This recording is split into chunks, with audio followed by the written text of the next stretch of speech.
Okay, the next step here is we're going to learn something about file I/O or file input output. Now, to get started, and so you can follow along, you should create this file. Okay, stop the video, take a moment to look at this, and put it in your same directory as your Python session. Now, let me remind you a little bit about how files are stored. It appears there's all this white space on the right over here. You open the file in an editor, you're going to see the great expanse of white space. And that is an illusion. And I'm going to remind you that it is in fact an illusion by doing this. I'm going to show you the actual bytes in this file. What is in here? Ooh, now we know that the byte value of the letter small a is 97, and this is 97's binary representation. Now, if I go down to this line here, I see a little dot. And you might wonder, what is that? That is the ASCII value 10. It's actually 10 when you write it as a decimal number. And that is the new line character. You can see the new line character is here. You can see there's a new line character here. So all the bytes are packed together very tightly. Everything is very efficient. And new line character, hey, it's just another character, as is space. Space has ASCII value 32. If you go to your file and insert a space in it, and why don't we do that? Here, I'll put one right after the A. All right, let's see what it looks like. You can see space here. That right there is 32. 32 is the ASCII value of space. So everything is crammed together. And these spaces that you see here aren't really there. All these 0, 1s, and 1s are stored consecutively. These numbers over here are not. This is not. This is for humans to keep track of where you are. This is for humans to know what the letters look like. But the actual stuff the computer has in it is just this stuff right in here. It's all of this, starting in this corner, going all the way down to here. And in addition, there is a byte that you don't see, and that byte would be 8 1s, and 8 1s tells any standard file system you are now at the end of the file. 8 1s in 2's complement notation. If you do byte arithmetic and you add 1 to 8 1s, you're going to get 0. So in fact, that's storing -1. Okay, so that's your signal that you're at your end of your file. So we're going to learn something about how to open files and see what they do. But I wanted you to see this because I want to remind you all the bytes are stored cheek by jowl. There's no empty spaces in a file. Okay, so let's go ahead and do this. I'm going to open the file. And this is how I'm going to do it. I open Python, and this is a standard built-in operation. I say FV for file pointer. All right, so I'm going to give the name of the file. Okay, and that can be a relative or absolute path in your operating system. And then the second thing, R is for, obviously, read. Now what I've done is I've connected my Python program to this file that is sitting on the disk. Now what's actually going to happen is, behind the scenes, is a chunk of this file we're not going to read one character at a time, but a chunk of this file has been read without you even knowing it, into a special place called the buffer. Buffer being just a temporary region of storage. Now, if I go FP and see what, ooh, look at that type of FP. It's a text IO wrapper.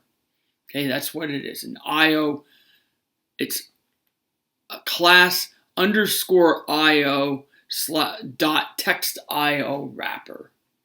Now, that looks scary and crazy, but reading is easy. If you want to read the file, let's read 1. What got read? 1 byte. If I do this again, it read a space. Remember, we put a space in there, all right? So every time I call read of 1, it reads that byte and moves over 1. Okay, there's a little finger, there's a little pointer that knows where we are in the file. This text IO wrapper knows where it is in the file. Okay, so we can actually find out where it is by using tell. Tell will tell us where we are. Hey, I wonder if I can read more than 1 byte. Let's read 10 bytes.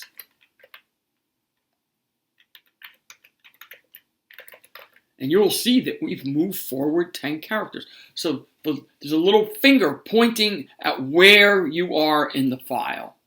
And you can just go through and read chunks of the file, FP 20. Now I wonder what happens if and you can see the new line character here. However, if I actually print this string, so I'm going to copy it, and then I'm going to print it. And you'll see that the new line character is in there. Print causes it to be expanded. And the interactive prompt, it's not expanded. Okay? And if I go fp.read and say nothing else, it'll read everything that's left. So it is possible to read the contents of a file all in 1 big byte by just doing read right at the beginning. And what does it return? It returns a string with the contents of the file in it. Now, the other thing I might like to be able to do is to go to a byte. And one of the most common things you might want to do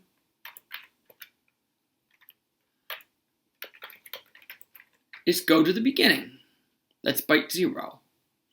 And if I go FP, let's print fp.read, you'll see the entire contents of the file are present. And you'll notice there's an additional new line because print always puts a new line at the end. If you didn't want to see that, you can just do a little this chicanery. Oh, whoops. I need to go back. See, I've used up, so I have to go back with seek and then try that again.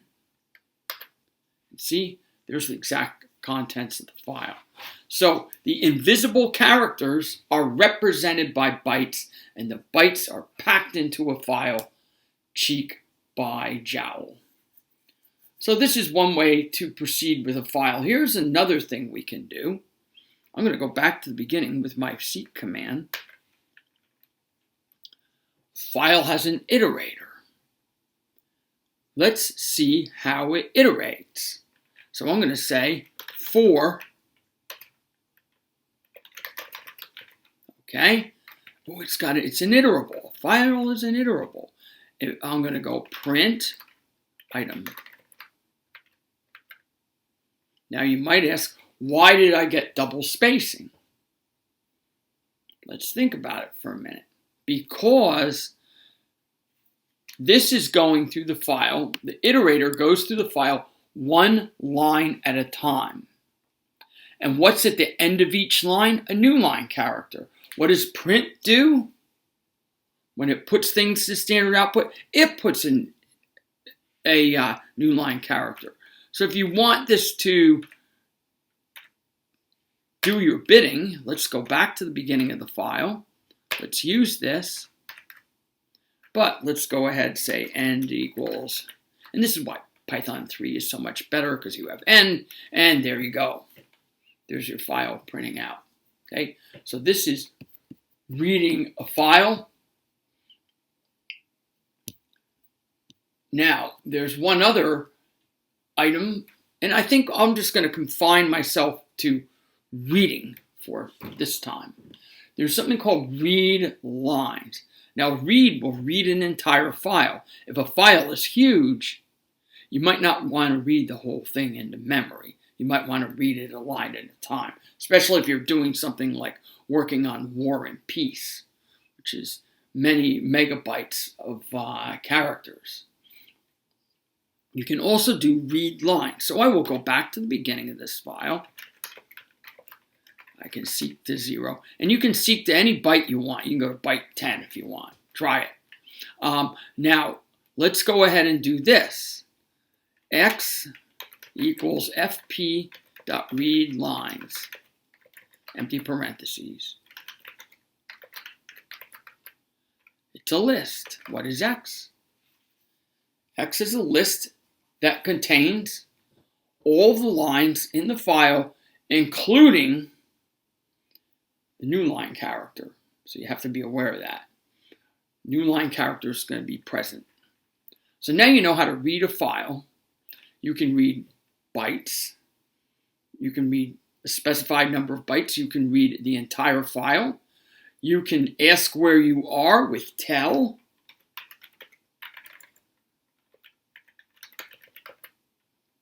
Ooh, fp.tell, empty parentheses, please. Oh, we're at 79. Oh, here, let's do this. Okay, and now I'm going to say os.getSize of this file. Let's see how big it is. Oh. Oh. I guess I can. Oh, I can. Yeah. Okay. I'll do that with ls minus l. Let me bail out of here. D. That's a mistake.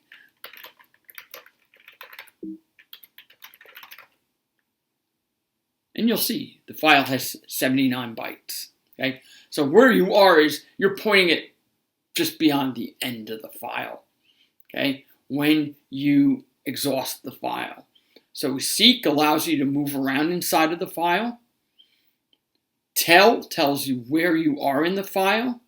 Read, if you pass it a number, will read that number of bytes.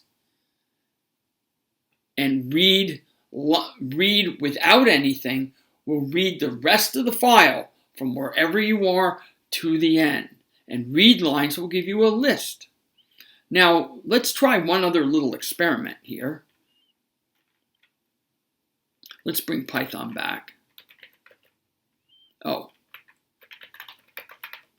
And I want to do something kind of foolish. fp equals open. So let's reopen this file. Now, when you're done with a file, close it, because it does use system resources to maintain that connection. Close it. All right. And now I'm going to open sampler.txt. I'm going to open it for reading. And I'm going to say fp.read of 1000. So more bytes than are in the file. It's just going to read to the end. So you can't go off the end. Okay, so that's reading a file.